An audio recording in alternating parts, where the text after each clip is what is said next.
Local Colorado hero for developmentally disabled young men experiences 2 personal hurricanes and could use help. 2 hurricanes came through and affected a local hero to developmentally disabled young men recently. Donna Emilien has dedicated her life to tirelessly serving others with special needs, but now she could use some help. An unexpected death and severe flood damage to a family home both came to call in one day. Recently, life has dealt a local hero incredible blow. Donna Emilien experienced 2 hurricanes in one day, losing her son and seeing her family home devastated by Hurricane Ida flooding. A pillar in the community, since 1996, Donna Emilien has worked with young men with developmental disabilities, raising 46 foster kids, providing a home environment for over 32 years. Since 2014, she's been mom to 9 young men in the adult system with various behavioral challenges and disabilities through the group home she runs in Colorado. On the day Hurricane Ida came through, one of those young men, her foster son Javon, 25, passed away unexpectedly from several blood clots in his lungs and legs. Friends and family have been working hard to rally the community to help plan and pay for memorial services for Javon. Javon was a little jokester. He was fun-loving, loved to dance. He considered himself a break dancer and beatbox dancer. He was gentle and patient with my mother-in-law, and he was prayerful.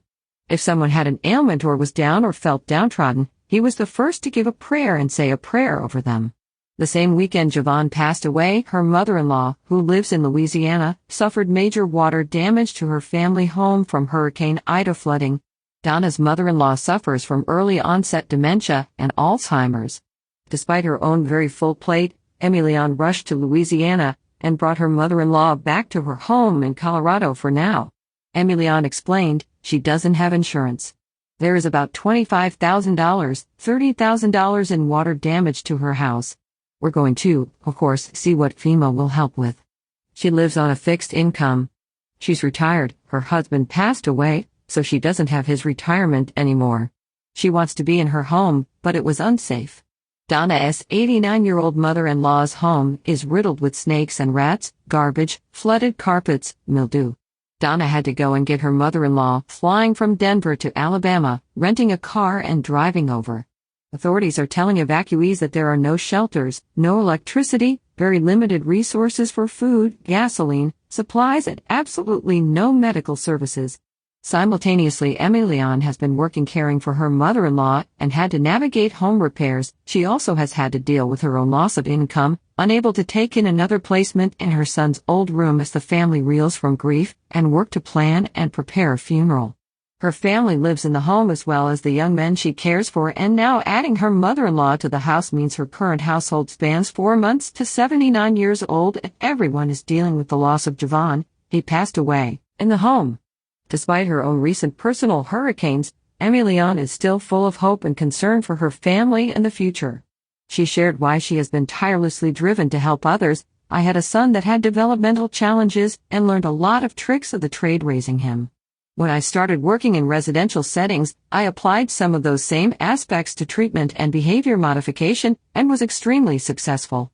She added, I tell my boys, this is your home, regardless of whether you stay here for a 1 month or 10 years, you can always come back here and see the family. We are here for you. I felt like I could fill a void that was missing in a lot of these young men's lives. Her home is called Beit Shalom, which means house of peace, very fitting. The help Donna and her family could use to provide a proper funeral for Javon, get grief counseling for her household, maintain her home and business for the next few months through her losses, receive support and help her mother-in-law get her house repaired. A GoFundMe account for donations to support Donna Emilien can be found at www.bit.ly/DonnaGoFund.